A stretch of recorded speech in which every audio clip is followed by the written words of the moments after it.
Okay, it's finally over. We can stop it now. No more Patriots nonsense. They've officially won Super Bowl 53, and that pretty much wraps up the entirety of this podcast. Thanks for listening, guys. No, I'm just kidding.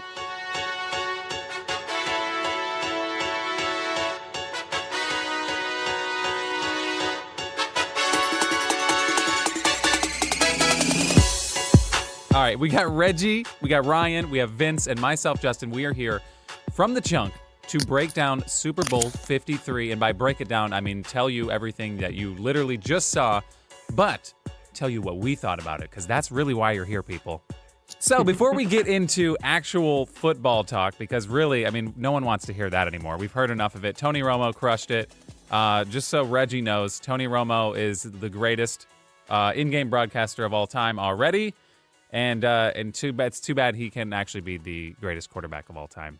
I think Romo was the best quarterback last night.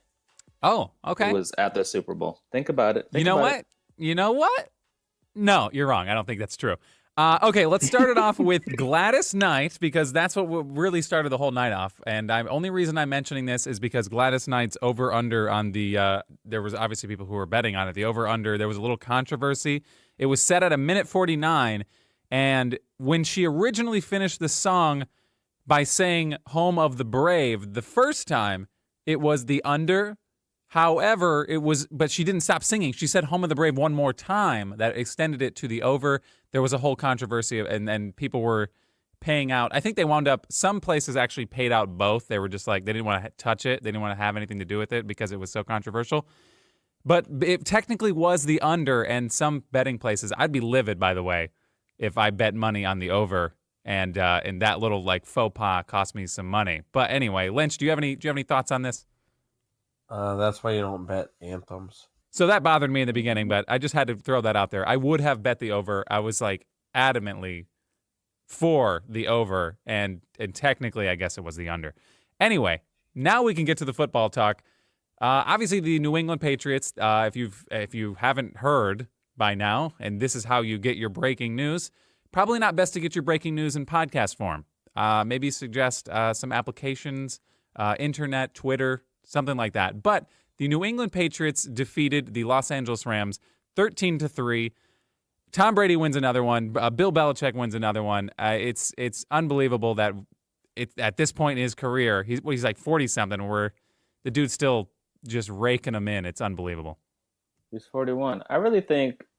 I think if any halfway decent quarterback was playing quarterback for the Patriots, they'd win just as many Super Bowls. Like, Tom Brady's good, yeah, but I think, Peyton Manning, Drew Brees, Romo, you put them in Belichick's system, you put them in that system, they're going to win just as many, if not more, championships. He's not the best talented quarterback ever. He's just in a great situation, and he's really good. I'm always down to debate that Aaron Rodgers is a better all-around quarterback than Tom Brady, but he's the greatest of all time.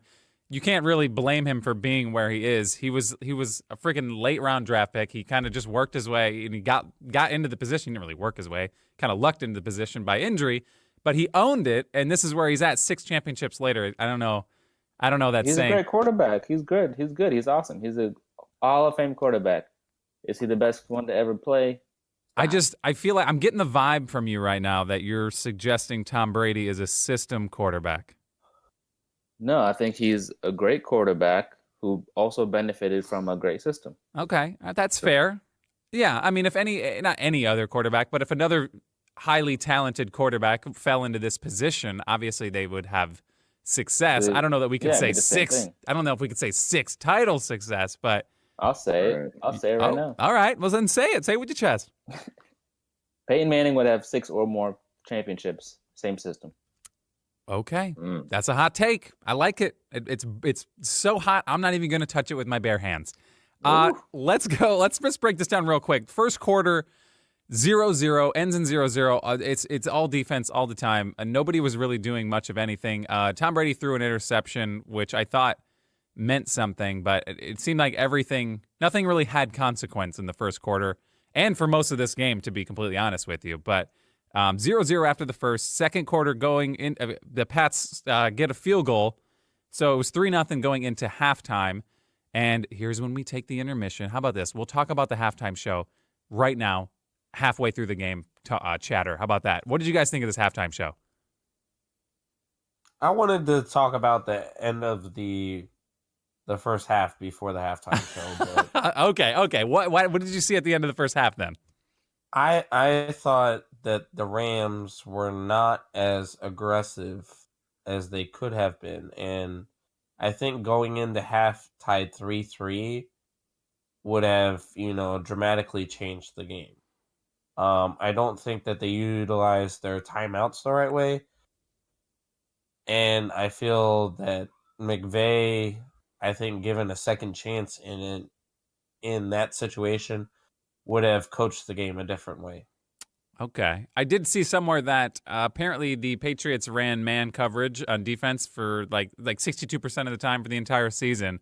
And according to their game plan in this one, they totally flipped it on everything that Sean McVay had on tape-wise and I guess Jared Goff as well.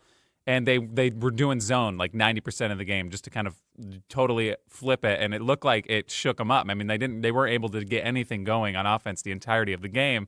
And it really showed. I'm wondering if that total trend, like that was unlike what they were doing all season. So they went an entire season long showing one thing, and then they're like, they get to the Super Bowl and they're like, hey, you just want to flip the whole thing right now? And it paid off. I mean, that's Belichick at its finest right there. So, Yeah, but that's what you expect, I feel like, from like a Belichick team. You expect them to do something different than what they're not done all year. Oh, yeah, for sure. I mean, McVay should have had an answer in place. I mean, for obviously something like that, you got to be ready for anything. And it just seemed like they just weren't prepared for something such a drastic change. And you could tell Jared Goff looked out of it the entire game. He didn't look like he was ready for the moment. I don't want to be the guy that says he didn't step up in the moment because that's Skip Bayless talking. We don't do that here.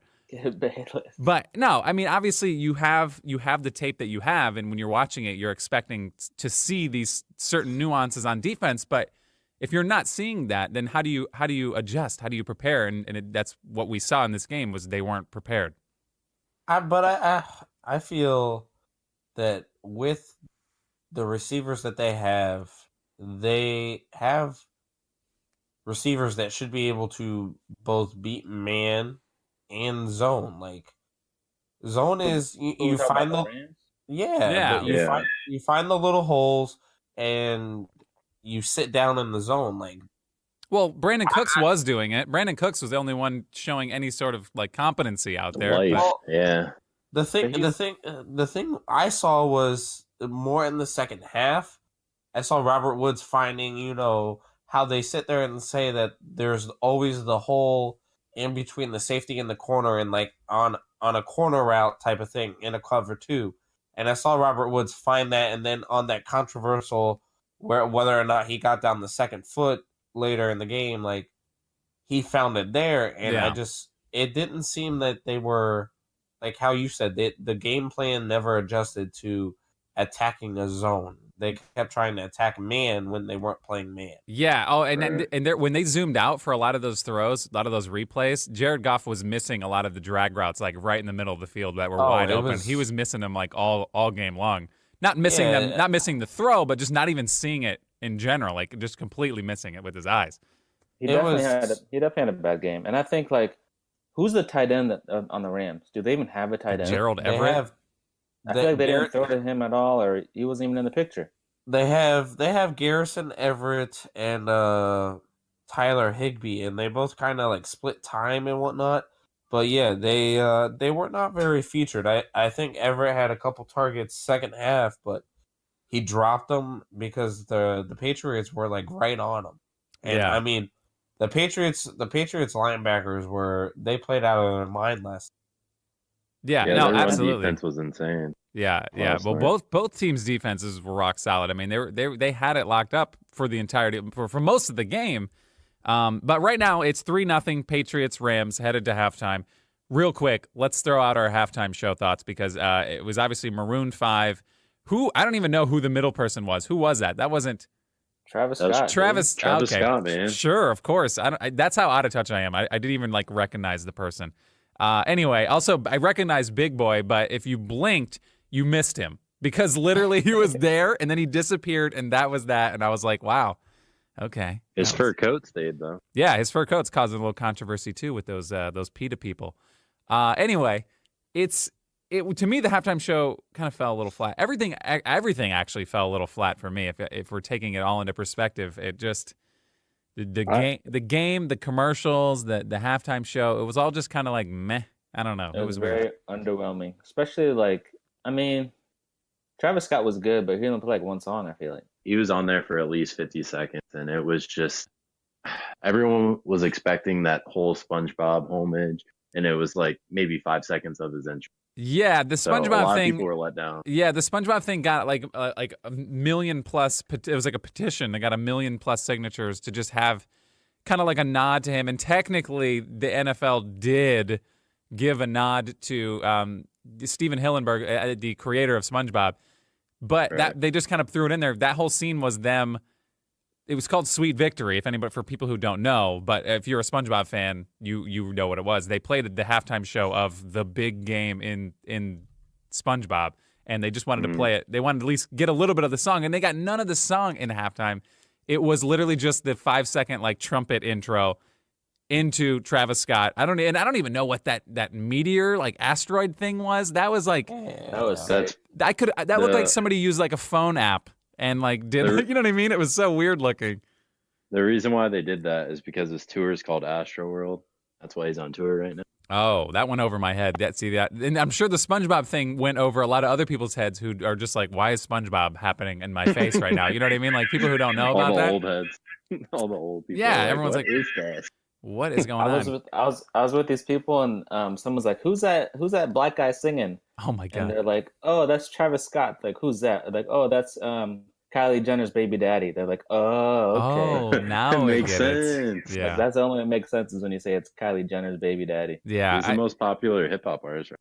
Too. It's crazy. That is ridiculous. I did not know that, and I expected more from SpongeBob. Maybe not more, but like at least a part of the actual song "Sweet Victory." Like I thought maybe Adam Levine would like hit like a couple notes of that song because it was just a random song made. I think it was like open source. It wasn't even like a real person's song. It was like an open source thing that they threw on SpongeBob, but it became an iconic song. It got a petition because obviously Steven Hillenburg passed away. And that was it. It was all there. That was odd to me. And also not having Andre 3000 there took a lot away from... Big Boy was only there for 2 seconds anyway, but he came on, sang 2 Outkast songs without Andre 3000. It made me sad. And by sang those songs, I mean literally 25 seconds of the music, and then he got shoved off the stage. I thought it was dumb. In the beginning, like Maroon 5, you could barely hear him singing. All you heard was like the music and like the loud. You don't have to hear the stuff. man when he's stripping. Come on, man.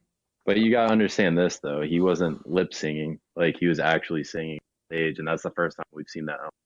Yeah, no, And dude. going back, Maroon 5's good, but when in previous Super Bowl halftime shows, when you've had a single Super Bowl halftime show that comprised of Beyonce, Bruno Mars, and Coldplay all together, and then you're gonna roll out Maroon 5 with this. I don't even know. It just didn't seem like and they weren't even like integrated. They weren't even like, you know what I mean? Some other shows would integrate together. It was like, I'm Maroon 5. I'm gonna sing this song, and then somebody else sang a piece of their song, and then I don't know. It just wasn't a lot of integration, and it made for a lackluster halftime show, if you're asking me. Oh yeah, it kind of reminded me of the NCAA halftime show with the. Well, I mean, they had a bigger agenda, guys. Like a lot of people aren't putting that in. Not to cut you off, but they were just trying to make strides towards the Kaepernick thing and equal rights and everything. They're touching base on with Adam Levine's like little, how do I say it, like visuals that they had, and a lot of people are just like hating on it. And it's like he was just going for the bigger image, saying equality is a thing right now. No, I get that. That's fine, but I'm just saying, as far as it being like a. They weren't like cohesive. I don't know. It wasn't like it didn't flow. No, it was just it was real disjointed. I agree with that. It wasn't smooth. Anyway, we can stop. It wasn't good music. No, I mean some people are Maroon 5 fans, but yeah, I mean we can stop talking about it though. If we can move on to the actual game. But does anybody else have anything else to say about the halftime show before we put it to rest? No, I mean like you guys said, it was underwhelming. I get where Regi said like the comparison to the NCAA thing, how it was kind of disjointed. Because in that, Lil Wayne just came on, was screaming in his whatever outfit it was, and then Imagine Dragons was flat, and then here, like you guys said, that it was Maroon 5, Travis Scott, Big Boy, Maroon 5. And I mean, the best part about it was the drone show. And I mean, I thought the drones were cool. Yeah, it was cool. We've seen that before too in the Olympics, and they did it a million times better. And obviously, it's the Olympics, but I mean, yeah, at first I thought they were legitimately letting lanterns off into the sky, and I was like, that's very rude. All right, that's gonna kill a sea turtle. And I was like, I sat there and I was like, how are they going to get out of the stadium? Like, the stadium doesn't open. Yeah, it was. And then I realized they started flying around. I was like, oh, that's cool, but like, we've seen it. Yeah, it was interesting. It was an all-around pretty average halftime show. I wasn't blown away at all. If Andre 3000 showed up and Outkast got a bigger, especially in Atlanta, and Outkast had like a full set, oh my God, I'd lose it. But that's just me. A lot of other people, not necessarily Outkast fans. Okay, moving away from the halftime show and back to the game. Third quarter starts and it ends. All that happens in the third quarter is the Rams kick a field goal and make it. So then it's 3-3. Greg the Leg kicked the field goal. Yeah, I guess we can call him Greg the Leg, except for at the end of the game, which we will get to right now. Going into the fourth quarter, the Patriots wound up actually scoring the game's only touchdown. Sony Michel falls into the end zone after a pretty impressive drive by the Patriots, puts them up 13-3, and that is how the game finished. But the end of the game, I mean, it was just obviously they felt it was over. Jared Goff threw a pretty before this, obviously before that it was locked up. Jared Goff threw that interception, kind of. That was awful. Yeah, that was an awful pass. Like, why? Like, if you're gonna throw that in the back of the end zone where no one can get it. Don't just throw it up. There was pressure on him, and I think he thought he threw it farther, but it wasn't. He too much arc on it. Arc. I don't know what you say there.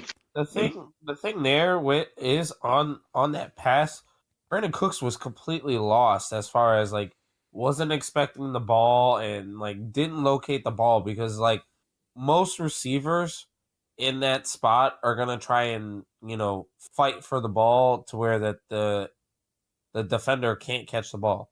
And I mean that may be the fact that Brandon Cooks is like 5'8", Robert Woods is like 5'9". Yeah, and, Josh Reynolds is literally the only receiver that they have healthy that has size. Yeah, and they didn't even really utilize him that much either. But he was the one running all those crossing routes and the drag routes that were being missed. Yeah. Yes. Yeah. No. Yeah, but what about like Todd Gurley? He's always a big part of that passing game, and he didn't do anything running or passing. Hey, that's not fair. He caught one ball for -1 yard. Leave him alone, bro. He got a catch. No. That's something that's going to be interesting coming out like the next couple of weeks, whether or not he goes under the knife with surgery, because then the Rams can come back and they can be fined or have draft picks taken away because there was no injury designation leading up to the Super Bowl. Yeah, that whole Todd Gurley thing is super odd. I don't know, and he kind of looked dejected a little bit. Not that I don't know. I don't want to pretend, or maybe I'm reading more into it than I thought. But just seeing him like after plays were over, just immediately turn and walk, or like just his facial. I don't know. It was weird. Every time they showed him, he just didn't look happy. He didn't look apart. Yeah, it was weird. I don't think it was like he didn't even seem mad at like Sean McVay for not playing him. Like he was mad at some other thing going on. Yeah, and who knows? Maybe they know that there's a rift. I don't know. Listen. Obviously, this is all speculation, but there could be a rift between him and the team. Maybe they're like, okay, fine, we'll trade you in the offseason or something. I don't know. This is obviously way overblown if this is what it is, but it could very well be what's going on. I mean, hey, you don't want to be here? Fine, we'll trade you in the offseason. We're not going to use you. We're going to use C.J. Anderson. I don't know. That, which makes no sense. He was, right there with Pat Mahomes until, he got hurt. And then, I mean, it makes no sense for them not to use their best player. Yeah. You hear the instance of, if you don't want to be here, well, we're going to run your butt into the ground and then get rid of you. Well, if he's broken, you're not going to get anything trade value-wise for him. But anyway, he only got 10 carries, 35 yards, 3.5 yards a carry. Obviously, that's the quick math in my head. Very easy to do when there's 10 carries. And he did catch one ball for -1 yard, so he was no factor in the receiving game. So yeah, 10 touches really not great. But then again, that entire offense wasn't really clicking anyway. But Yeah, I feel like he wasn't even playing well. It's not like he's getting like 5 yards a carry and they're not playing him. Like he wasn't doing anything. I mean, he yeah. had that one big run, but there was a holding call. But besides that, he's not even playing well. Yeah, I mean it's not really his fault. I mean, obviously you can't keep jamming it down his throat, but you got to do something to break him open or get the offense open. But there was really nothing going at all for them the entire evening. And how bad does it feel to get to the Super Bowl and not being like one of the best offenses in the league and not scoring a touchdown the entire game? Like, I don't know, it's got to sting a little bit for them. Honestly, they've been like, I don't want to say shit, but they have been not up to par. I see what you're saying. Cup. Yeah, Cooper Kupp went down, and a lot of people forget that he even existed. But I mean, obviously with him back, that's a whole another weapon out there. I mean, Josh Reynolds is good, but with that whole trio with Cooks, Woods, and Kupp was lighting the league up. It was unbelievable. Yeah, I think some team that is in need of receiver is going to give them a call for one of Woods, Cooks, or Josh Reynolds. I don't think they're apt to move Cooper Kupp. Yeah. But I also don't know how healthy he'll be, come training camp. Yeah, I do think the Rams are going to be right back in it next year. This is they're going to be right back in it. I mean, Jared Goff's going to be another year older, another year obviously more seasoned. They're not losing anybody really. Their defense is still amazing. They're going to be right back here. What's Sue's contract? Oh, geez, I don't know. I'll have to look it up. But even if they could honestly, they can afford to lose him. He's got a 1-year contract. Yeah, but he might want to stick around. I mean, they paid him $14 million for 1 year. Do it again. I don't know. Yeah, because he would be the one, like you said, that would be gone. Yeah. They very well, could bring in someone to support that. But like you said, it was a 1-year deal, so it was $14 million. I don't know if they'll sign him to another $14 million deal. But you could maybe talk to him and be like, "Listen, you want to stick around a little bit longer? We can lower your salary, make it maybe, and then you'll have the potential to get to another Super Bowl." I mean, their team is really good. If he wanted to stick around, but Sue, I don't know if he's always been a team player. You know what I'm saying? Yeah, but he's not. He's not going to get a big time contract anywhere. So he'll probably get whatever the Rams will pay him is what someone else will pay him. Yeah, I would think. I would think a team that is in need would overpay. I could see like the New York Jets. Yeah. He didn't play good all year. He only showed up in the playoffs because that's what he does. He's lazy, and then he decided to show up. But I could see like the New York Jets overpaying for him because they need another player. Yeah. I'm sure a team would, but he's going to overpay for him and then lose, not even make the playoffs? Yeah, and on a team like that with no real direction, that's not really the ideal scenario for a player like Sue. But I don't know. I think there's a good chance he comes back, especially after getting this into the Super Bowl like that. They played so well. It's not their fault they lost. I mean, I don't know. I think the defense is going to be fine. Let's just get to a couple players that kind of stood out to me. Obviously, the Patriots, Julian Edelman, 10 receptions, 141 yards, won the Super Bowl MVP. He's the only one, when you look at the stat sheet, I guess Sony Michel had a pretty decent game too. 18 carries, 94 yards, and scored the only touchdown of the game. One player, and there obviously was a little outcry on Twitter as well afterwards, but Stephon Gilmore wasn't even in the conversation, and the dude had 5 tackles, 3 pass deflections, 1 forced fumble, and that interception, and wasn't even talked about. That's how the NFL is right nowadays. It's like you just look at the offensive stat sheets and you're like, okay, well look who's popping. Julian Edelman, let's just give it to him. But in reality, in a game especially like this one, where it was primarily defense the entire game, I think if it was ever going to go to a defensive player, it should have been in this particular Super Bowl. Yeah, and I think had the Patriots recovered the forced fumble, it would have. Yeah. But because the fumble went out of bounds, it kind of went null and void.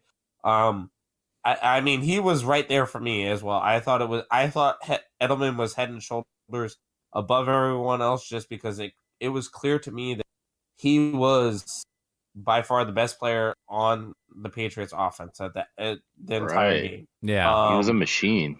And I mean, Gilmore clear and head and shoulders was the best defensive player. There were obviously, other pieces that were very good for the Patriots, but I do think it was Edelman and then Gilmore for me if I was voting for the MVP. Yeah. Honestly, maybe there should be an offensive and defensive. I don't know. You want to give up a participation award for everybody, but the defensive players never get the respect that they deserve in Super Bowls. It's always given to. I feel like a single defensive player should get recognition, especially in a game like this. Maybe not the other games where it's like 48-40, or you know what I mean, the blowout games. But this one in particular, somebody should have got recognition. Well, I mean, Butler got it when he had the pick at the end of the game. James Harrison had it when he scored the touchdown off the goal line. Yeah. And I think the last one before that was Dexter Jackson when the Bucks won. Yeah. To me, it doesn't happen enough. But yeah, I guess it happens every once in a while. But it takes like a monumental play to kind of like get on the radar for everybody who's voting. On the Rams side, not really a lot to I mean, I guess offensive, Brandon Cooks, 8 receptions, 120 yards, kind of had that Edelman-type game. Unfortunately, he was on the losing team. And Corey Littleton on defense, 10 tackles, 2 pass breakups. That's really all that can be said. I mean, as a team defense, both of them fantastic. But as far as like if you're just looking at stats, Corey Littleton for the Rams, I guess, is the one to mention. I mean, aside from that, I mean, Tom Brady, Bill Belichick, they win another championship. They're sitting at 6, and Tom Brady, there's no signs of him. I mean, he's already said it. He's like, why would I leave? You know what I mean? Any other quarterback at this point, 6, you got to 6. You're on the same level as Michael Jordan. You don't want to walk out. You're like, I'm just going to come back. You think he should go? Or, I mean, are you ready to watch him eventually just fizzle out? Because it's going to happen, right? It's going to happen at some point. It has to. Even it could happen when he's 50, but at some point, you're going to see a broken Tom Brady out there, and it's going to be sad. All right. So you guys all follow him on, right? Instagram? No, he's an interesting dude, but I got to be honest with you, it's a little uncomfortable. He's awkward. He's an awkward kind of guy. Yeah. So his ego on Instagram, like the GOAT, like he's the greatest player of all time. So I don't see him leaving anytime soon just because his ego is so big. Yeah, dude. Obviously, what would yours be like? I mean, obviously, at some point you got to buy into your own hype, especially when you've done what he's done. I mean, it's at this point it's kind of laughable, and he's kind of embraced the. I wouldn't say it's even a bad guy role. It's just kind of like everybody else's. I don't know. If you're not a Patriots fan, you're not really rooting for the Patriots, and that he's kind of embraced that, and I think that's cool. I don't know. I like that. Yeah, for sure. So aside from the game, I mean, obviously we talked about the game. We talked about the MVP. Tom Brady winning a ridiculous amount of championships with Bill Belichick. Commercials. Did anybody see any commercials? I mean, obviously that's a big thing. To me, I was looking for some entertaining commercials. There wasn't really a lot out there. I mean, usually every year you'll see a couple that stick out, and you're like, okay, that was clever, that was cool. To me, I mean, I guess the NFL commercial where they put it on, but can you really count the NFL as a commercial if they're not paying for the ad? I don't know. But the NFL 100 season one with all the legends and today's players in that dining room setting, I thought was kind of a fun one. But aside from that, I don't know. What did you guys think? I think that was the best one, the one with all the players in it. I love that one. But I didn't really I don't really pay attention to commercials. Like, they're usually dumb and not that funny, and you could always watch them again on YouTube. But that one was pretty good. Yeah, that's the thing. They're kind of releasing them before they even get to the Super Bowl anyway. So you're seeing them as like a viral commercial before they're even aired on the Super Bowl. Yeah. But yeah, that's what they're doing. That Backstreet Boys commercial with Chance the Rapper. It was hot fire, man. So hyped about. I was so hyped about it, but then it came out 2 days before the Super Bowl. Yeah, I was like, So maybe that does take away from the luster a little bit. Lynch, you said you had one. You were looking at one that kind of tickled your fancy.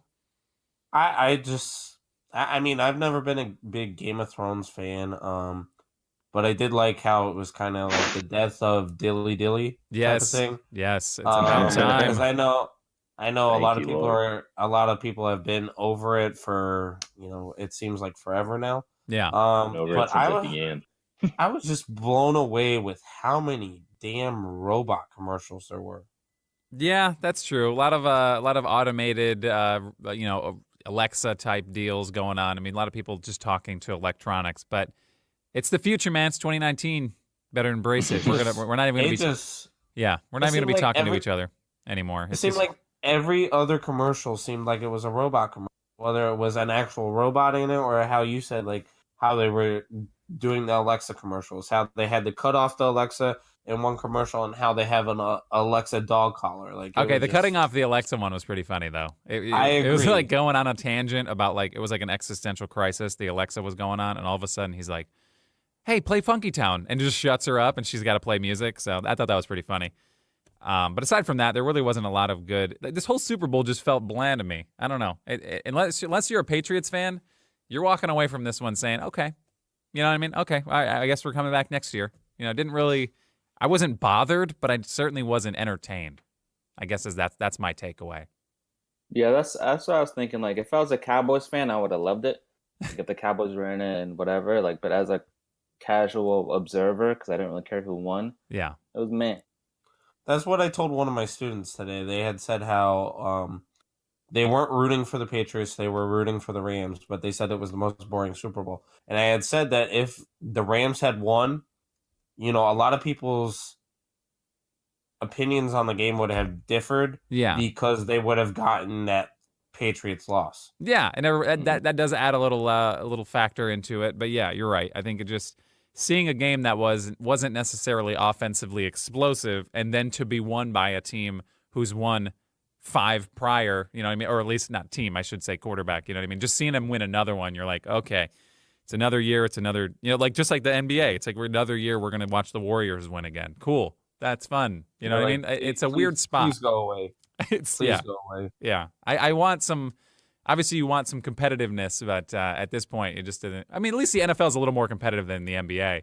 It just seems like a foregone conclusion in the NBA now. I mean, you're just kind of waiting for those contracts to run out and them have to deal with that. But anyway, Super Bowl 53 is in the books. Obviously, New England Patriots 13. Los Angeles Rams 3, and that is our recap. Does anybody else have any parting words they'd like to say before we banish the NFL into the offseason? What did you guys think about the mouth kiss of Brady and Robert Kraft? I loved it, and I wasn't surprised seeing like him mouth kiss his kids. I'm not surprised. Yeah, wait, okay, it's your kids. That's different. I mean, Robert Kraft. I don't know. That's odd. It's a different. I mean, it's your kids is one thing, but if your boys like 13 and you're still mouth kissing, come on. I don't know. I guess it depends. I mean, to each their own. Some parents may disagree. I don't know. Now we're all uncomfortable. Hey, if you're mouth kissing your kid, call us up 1-800. No, I'm kidding. I am a mandated reporter, so. Oh, there you go. I was just blown away with how it had happened. Like, I mean, I didn't catch it right away, but I know Twitter was on it immediately. I didn't see it. I mean, to me, was that just a screen grab from like a... No. It wasn't out of context? Or was it... Okay, listen. Was it straight up like pure direct mouth to mouth? Or was it like one of those like cheek to cheek like things? No, it was straight. Like someone grabbed like the clip of it, of them, greeting each other. And he straight up goes up right up to him and kisses him. Okay. And then they sit there and then they go cheek to cheek and whisper in the ear. But he straight up just kisses him and then they talk. Well, you do you, bro. That's fine. Whatever relationship they've got. If that's what it takes to win 6 Super Bowls, maybe some other quarterback should be kissing the owners. I don't know. You tell me. Yeah, Brady's been mouth kissing from the jump. Not surprised. Maybe it's a champion's trait. You just got to go straight in. How you doing? I'm Tom Brady. Mwah, right in the mouth. That's the way to do it. You go to work tomorrow. Mouth kissing all you guys. You gotta do that at work tomorrow. Mouth kisses everyone. Nope. Good stretch. Oh my gosh. Nice firm smack on the behind. Whatever it takes to win a championship and be Tom Brady, then there you go. Nope. That's what it is. Nope. All right, I guess that'll about do us. Do it. Oh, that'll do us. See, now I'm getting that Tom Brady mind on us. Whoa. Anyway, no, we're gonna get the heck out of here. For more, obviously, we're gonna have some more podcasts coming up. But at the Chunk Pod, all over social media, and search the Chunk Podcast anywhere you can listen to podcasts. You can follow us, like us, rate us, whatever you want to do. Get all the information at thechunkpod.com. Well, not at thechunkpod.com. It's literally thechunkpod.com. Anyway, get all the details there. We look forward to a bright and fruitful 2019. And what am I acting like it's the new year? We're in freaking February now. Okay, I'm going to get the hell out of here. Guys, thank you so much for sticking on. Ryan, Reggie, Vince, and myself, Justin, we are out of here. And scene.